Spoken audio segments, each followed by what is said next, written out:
ምዕራፍ 13 እግዚአብሔርም ሙሴን እንዲህ ብሎ ተናገረው። በእስራኤል ልጆች ዘንድ ከሰውም ከእንስሳም ማኅፀንን የሚከፍት በኵር ሁሉ ለእኔ ቀድስልኝ፣ የእኔ ነው። ሙሴም ሕዝቡን አለ፣ ከባርነት ቤት ከግብፅ የወጣችሁበትን ይህን ቀን አስቡ። እግዚአብሔር ከዚህ ቦታ በብርቱ እጅ አውጥቶአችኋልና፣ ስለዚህ የቦካ እንጀራ አትብሉ። እናንተ ዛሬ በአቢብ ወር ወጥታችኋል። እግዚአብሔርም ለአንተ ይሰጣት ዘንድ ለአባቶችህ ወደ ማለላቸው ወተትና ማር ወደምታፈስ ምድር ወደ ከነዓናውያን፣ ወደ ኬጢያውያንም፣ ወደ አሞራውያንም፣ ወደ ኤዊያውያንም፣ ወደ ኢያቡሳውያንም ምድር በገባህ ጊዜ ይህችን አምልኮ በዚህ ወር ታደርጋለህ። 7 ቀን ቂጣ እንጀራ ትበላለህ። በሰባተኛውም ቀን ለእግዚአብሔር በዓል ይሆናል። 7 ቀንም ሙሉ ቂጣ እንጀራ ትበላለህ። በአንተም ዘንድ እርሾ ያለበት እንጀራ አይታይ፣ በድንበርህም ሁሉ እርሾ አይታይ።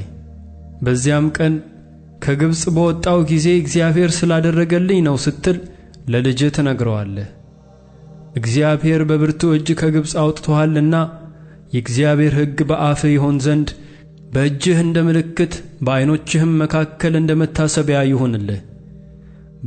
በዓመት በወራቱ ይህችን ሥርዓት ጠብቃት። እግዚአብሔርም ለአንተ ለአባቶችህም እንደማለ ወደ ከነዓናውያን ምድር ባገባህ ጊዜ እርሷንም በሰጠህ ጊዜ ማኅፀንን የሚከፍተውን ሁሉ ለእግዚአብሔር ለይ።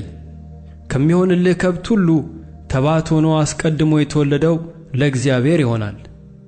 የአህያውን በኵር በጠቦት ተዋጀዋለህ፣ ባትዋጀውም አንገቱን ትሰብረዋለህ። የሰውንም በኵር ሁሉ ከልጆችህ መካከል ተዋጀዋለህ።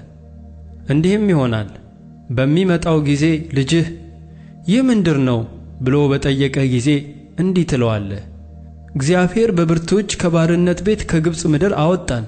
ፈርዖንም እንዳይሰደን ልቡን ባጸና ጊዜ እግዚአብሔር ከሰው በኵር ጀምሮ እስከ እንስሳ በኵር ድረስ በግብፅ ምድር ያለውን በኵር ሁሉ ገደለ። ስለዚህ ወንድ ሆኖ ማኅፀንን የከፈተውን ሁሉ ለእግዚአብሔር እሰዋለሁ፣ ነገር ግን የልጆቼን በኵር ሁሉ እዋጃለሁ። እግዚአብሔርም በብርቱ እጅ ከግብፅ አውጥቶናልና በእጅህ እንደ ምልክት በዓይኖችህም መካከል እንደ ተንጠለጠለ ነገር ይሁንልህ። እንዲህም ሆነ፣ ፈርዖን ሕዝቡን በለቀቀ ጊዜ ምንም ቅርብ ቢሆን እግዚአብሔር በፍልስጥኤማውያን ምድር መንገድ አልመራቸውም። እግዚአብሔር ሕዝቡ ሰልፉን ባየ ጊዜ እንዳይጸጽተው ወደ ግብፅም እንዳይመለስ ብሎአልና። ነገር ግን እግዚአብሔር ሕዝቡን በዙሪያ መንገድ በኤርትራ ባሕር ባለችው ምድረ በዳ መራቸው። የእስራኤልም ልጆች ከግብፅ ምድር ተሰልፈው ወጡ።